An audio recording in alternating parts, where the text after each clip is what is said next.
This is DC, powered by people and ideas, where the community comes together, voices are heard, and decisions are shaped. So I want to start by saying, welcome home. Connecting you to what matters and to each other. How you doing? You know, what's the tea?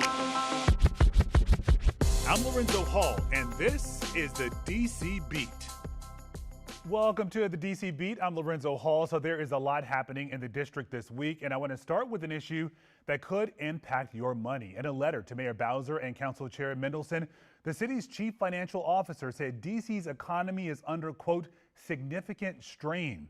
Glenn Lee points to changes to federal employment, DC's population growth stalling due to federal workforce reductions, immigration restrictions, and declining tourism. So get this, in 2025, DC lost 28,900 jobs, with more than 24,000 of those being federal positions. So Lee said the demand for housing is still weak too. Residential construction is near a 15-year low, and there are still challenges with affordability. He goes on to say the economic outlook for DC is increasingly clouded by uncertainty.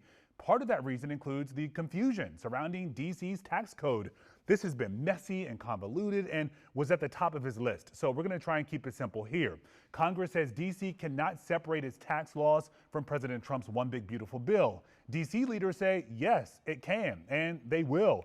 DC's chief financial officer says taxpayers can proceed as usual this season, even though this could lead to a legal showdown between DC and the federal government. Now, leaders say the fight is worth it because if not, the city would lose hundreds of millions of dollars in revenue over several years to fund various programs for housing, health care, food, and the child tax credit. So DC Ward 5 Councilmember Zachary Parker, he spent years trying to make this child tax credit reality. The Center on Poverty and Social Policy released a report saying a child tax credit could significantly reduce child poverty. We're talking up to 50% in some cases. Now, DC has some tough choices this budget season, so let's do a beat check with Councilmember Parker right now. Ward 5 Councilmember Zachary Parker, thank you for being with us. Thank you for having me. Appreciate it. So let's get right to it. Tell us where things stand right now when it comes to this child tax credit. Well, as you know, the council passed the child tax credit last year. I was proud to lead that effort. We are still determining the future of the policy.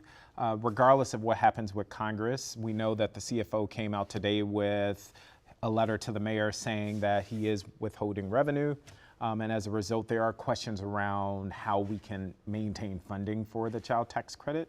But regardless, I plan to fight for it. I believe it is a policy that we should protect in the district because it will reduce poverty for nearly 28% of district children. And it's a proven policy. And so we need more of that. Yeah, so go into that a bit more for me because some people may be unfamiliar with this child tax credit and how it works. They hear what's happening with the CFO and some of the money that may not go towards some of these critical programs. So why is this such an important part of your effort? Absolutely. The child tax credit is transformational. When it was implemented at the federal level at the height of the pandemic, it slashed child poverty rates in the country in half. It's the only proven policy to have that type of track record, I would say in the last 50 to 70 years. We implemented a policy, as I mentioned last year, making DC the first city in the country to implement a local child tax credit. It would provide $1,000 for every child under the age of 18 for families earning roughly under $100,000. We want to expand it over time to include more families, more children. And as I mentioned, independent research says that it would reduce child poverty rates in the district by 20%. And so it comes with a price tag. And given the battle with Congress over our local tax policies, there is a question around how we can maintain funding for this program. But I'm calling on the mayor. I'm authoring a letter to the mayor advancing Ward 5 interests and priorities, including the child tax credit. And I'm actively working with my colleagues to see how we might preserve this program, regardless of the outcome of our tax struggles. Yeah, so we heard a moment ago that the CFO, when talking about DC's budget, he says there is just so much uncertainty right now. You've been through so many of these budget cycles before, and things seem a bit more bleak this time around. Is that an accurate assessment? I think the district is facing financial headwinds for a number of reasons. We know that roughly 40,000 folks were laid off from the federal government. That is having an impact. We know that reckless federal spending and tariffs is having an impact on the cost of projects. And there's any number of financial headwinds caused by district spending. All of that together, we are needing to account for hundreds of millions of dollars in order to maintain government spending. There is a number of ways that we can do that, and that is a conversation that we're going to have in earnest as a city this budget season that will kick off in April. But I believe the district's economy is strong. Okay. I'm optimistic about the district's economy. We know tax revenue continues to grow, although it's not growing at the same pace as it was before, and we know that we're making direct investments in big projects that will deliver in the future. And so altogether, I believe we have a lot to be optimistic about. Yeah, with so much uncertainty right now, how do you tell the mayor that, yes, when it comes to the child tax credit, this needs to be part of your budget? Yeah, I look at poverty. Poverty needs to be an issue that is critical for all of us to address. I say to everybody, whether or not you find yourself in poverty, it should be an issue we all care about because we are all impacted by it. We have a linked fate, whether it's around how our young people are performing in school, whether it's about public safety or the future of our city and our workforce. It is within our power to constrain poverty, and we need to advance policies that are going to do that. At the same time, I believe we can grow the economy, and I think we can do both. We can walk and chew gum at the same time. So how does DC change in that sense in terms of growing its economy? Obviously, we rely heavily on the federal government. That has been an unreliable entity as of late. So how do you make that shift? I think attracting more residents, attracting more businesses to the district is a way that we grow our economy. In Ward 5, I'm focused on redeveloping Rhode Island Avenue from about 13th Street Northeast through the border of the city, Eastern Avenue, where there's an opportunity to flood that corridor with new businesses and grocery stores and coffee shops and what have you. Generally, though, I believe a way that we can continue to grow our economy is to raise the economic floor for the residents that already live here. This is an expensive city. It is. And we know we are all facing just the financial pressures that, are, as I mentioned, are the result of some federal decisions. And I believe that we can make life easier for everyday Washingtonians that will then benefit businesses throughout the city. With that said, talking about those federal decisions, how do you protect DC in that sense when you know that the Congress and the federal government still has so much power over DC? I have never been reminded of how important DC statehood is than I have in these last couple of years. We see firsthand the threat that is posed to the district from a hostile Congress and president. And I think the way that we defend the district is by standing up for our values, not complying in advance to wannabe bullies or dictators, but fighting for the things that we believe in. We elect our government. We pass things like the child tax credit, and I believe we need to fight for it. So how do you continue that fight right now, considering that Congress still has so much power? What does that look like? You talk about attracting more businesses, attracting more residents, and they look at what's happening here and say, you know, I really can't trust what's happening there at this moment. I would just look at what we've gotten accomplished. We were able to get across the finish line a multi-billion-dollar deal to bring the commanders back to the district. We were able to get across the finish line major policies like the child tax credit.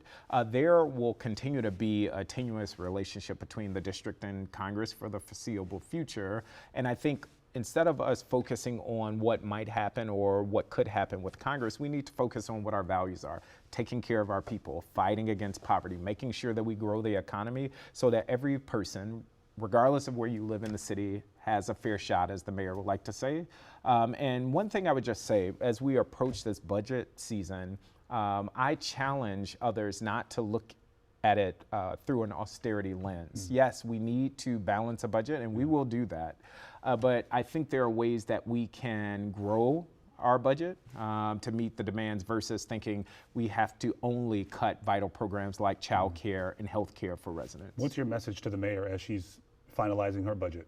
It is the message that I shared in the letter that I sent regarding my budget priorities, which is that we need to advance a budget that works for all Washingtonians. And that includes working class families and many residents that are in poverty. Poverty is on the rise in the district. And many folks who were born here and grew up in the district are finding it hard to stay and thrive here. And I think it's important for us to keep them in mind as we are making decisions. And yes, there are financial headwinds facing us, but I think we can be creative about how we address those issues while also meeting the demands of residents in all 8 wards. Yeah, last question for you. How are you taking care of yourself during this period? Obviously, we know when you got on the council, you're almost done with your first term. Things were a little different that first year compared Things to were a lot different. It's been a stressful few years, I will say. But I have been trying to, just take downtime. And what I would encourage everybody to do is to take a beat, take a breath, find your center wherever that is, because these are just perilous times in general. There's a lot of chaos, it seems, going on around us. And I've just found it really helpful to kind of focus on the reasons why I got into this work in the first place. Okay, Zachary Parker. Appreciate you. Appreciate it. Thanks for stopping by. All right, coming up next, sound off the issues that have a lot of you talking this week.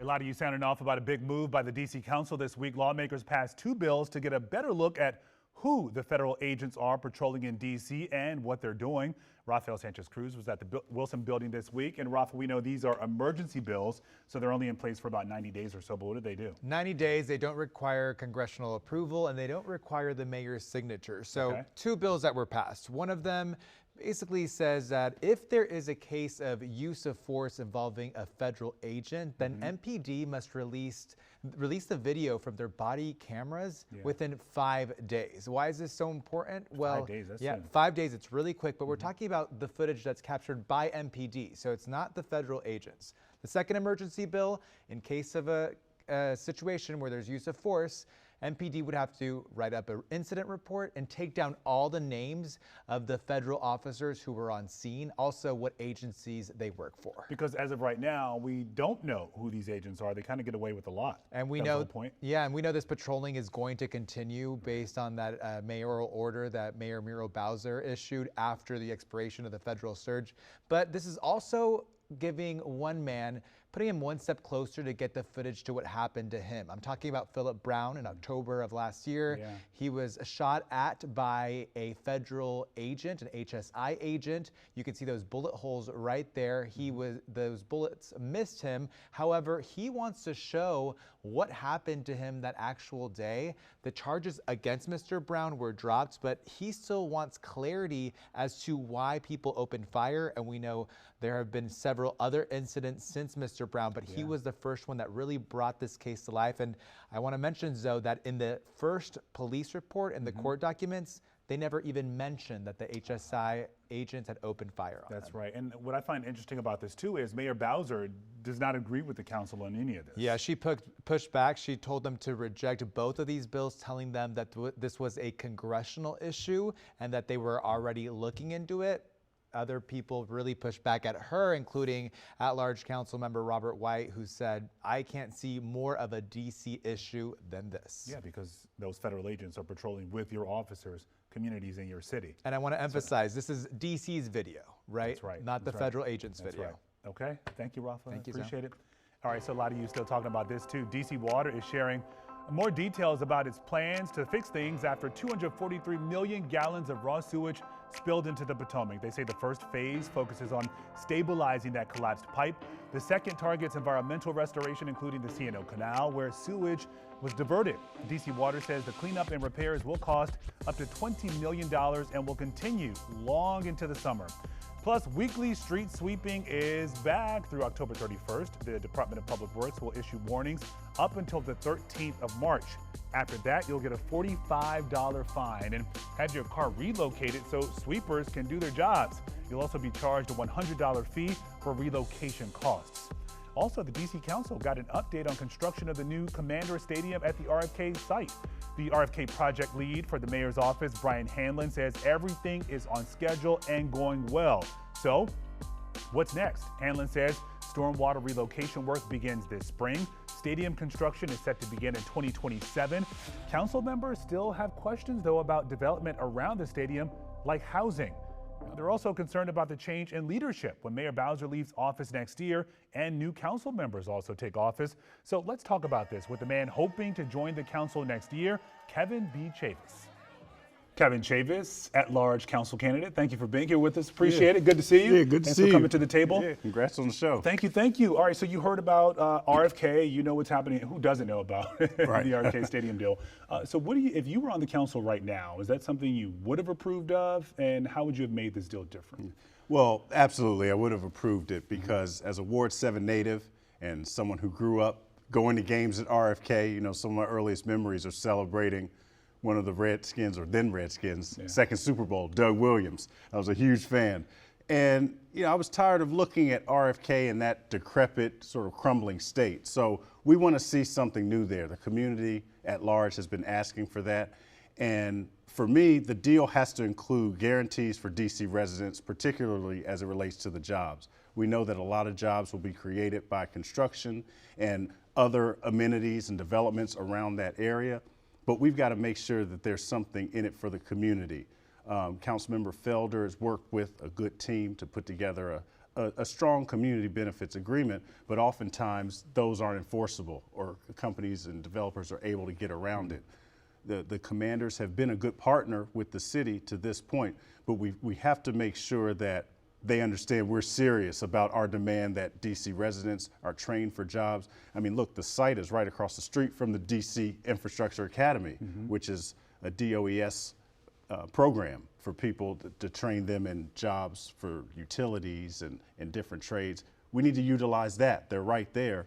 And we've got the residents that are eager to work, that have the skills and the interest. We just have to make sure that the commanders do their part. Yeah, so if you are on the council, I mean, this is an interesting time, to say the least. We keep hearing, whether it's from the CFO, the mayor, current council members, that DC really needs to change its model in terms of attracting businesses and its economy.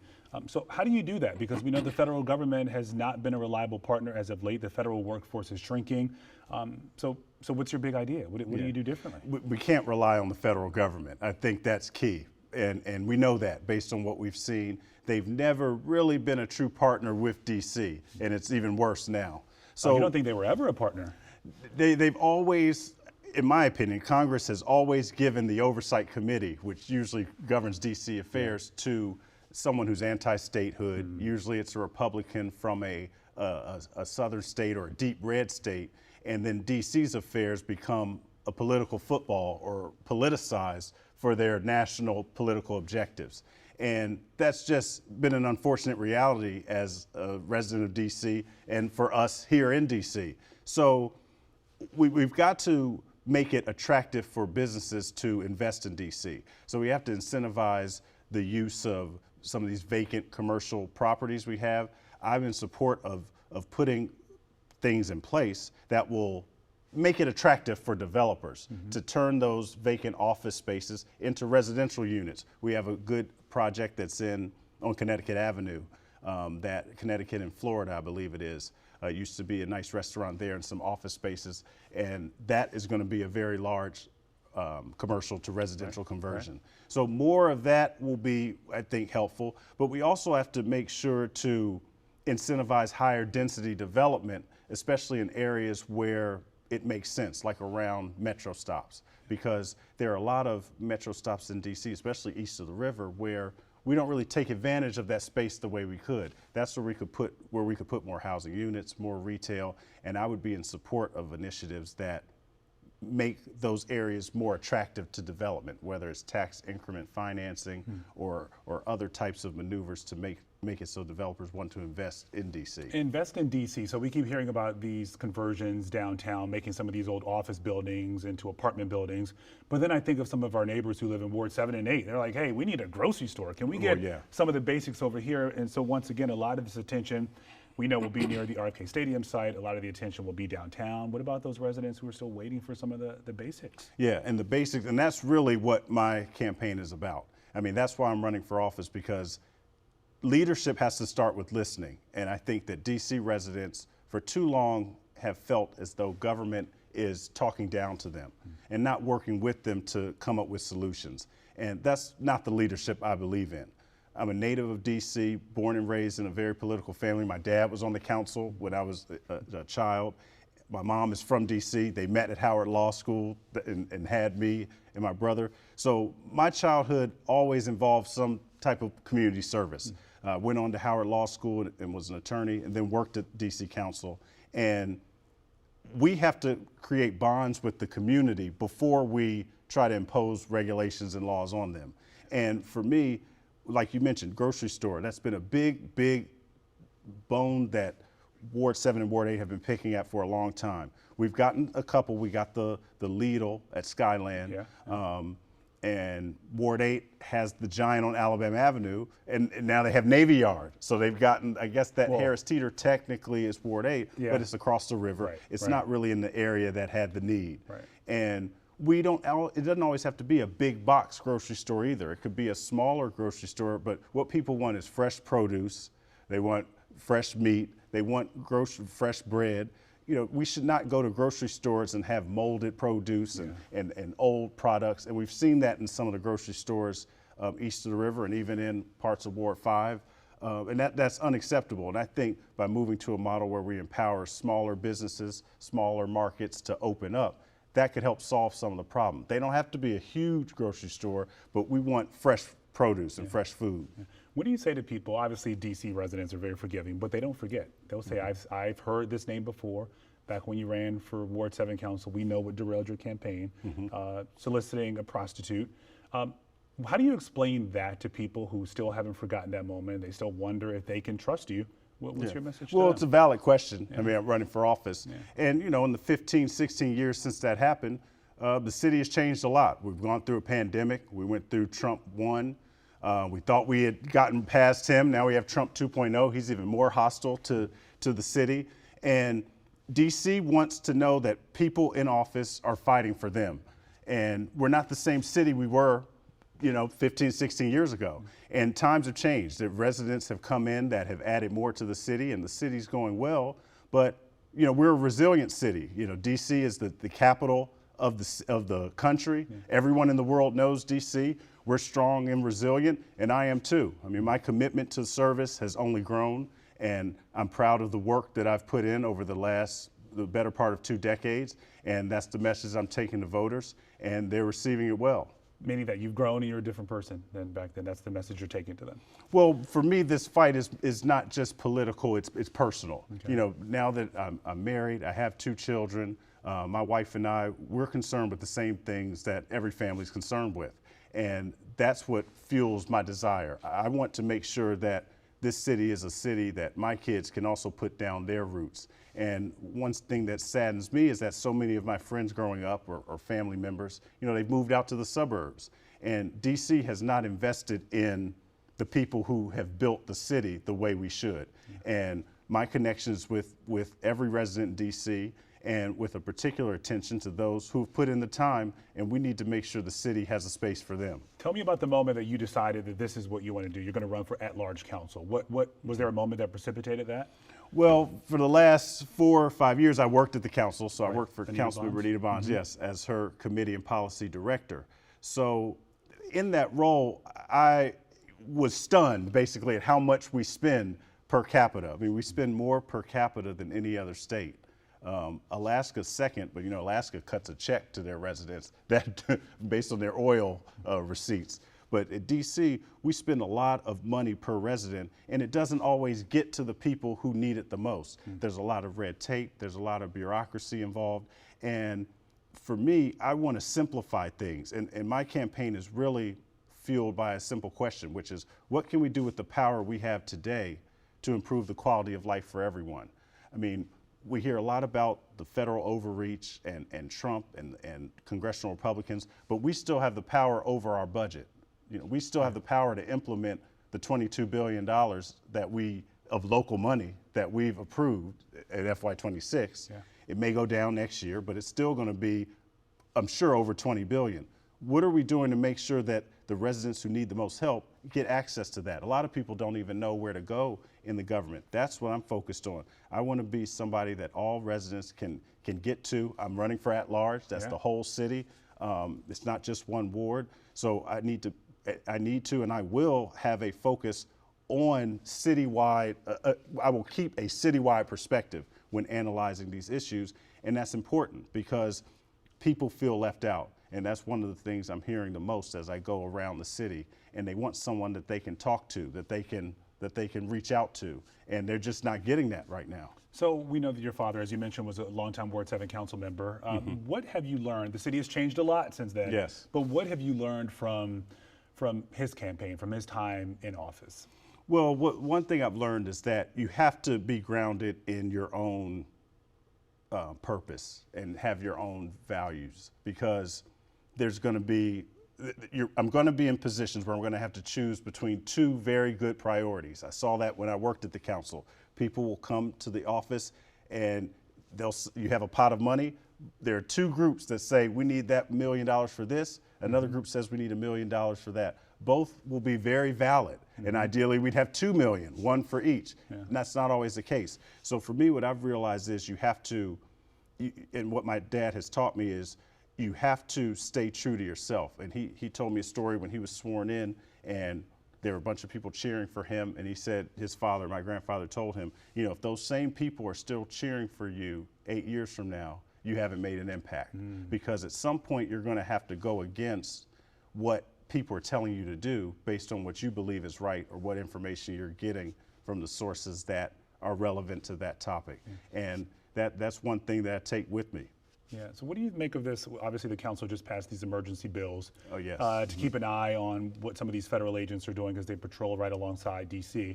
Mayor Bowser, she has been against it. She says that this is a federal issue when it comes to that. Do you agree with the mayor, or do you agree with the approach the council is taking in regards to this? I agree with the emergency bill, because we've got to do something. Yes, we can't put a bill in place that impacts the federal, but for transparency's sake, yes, if a Metropolitan Police Department officer is at a scene and there's a use of force or a death and a federal agent causes it, and our officer's body camera is on, we deserve to see that footage. It's an emergency bill, so it's only going to be in effect for 90 days.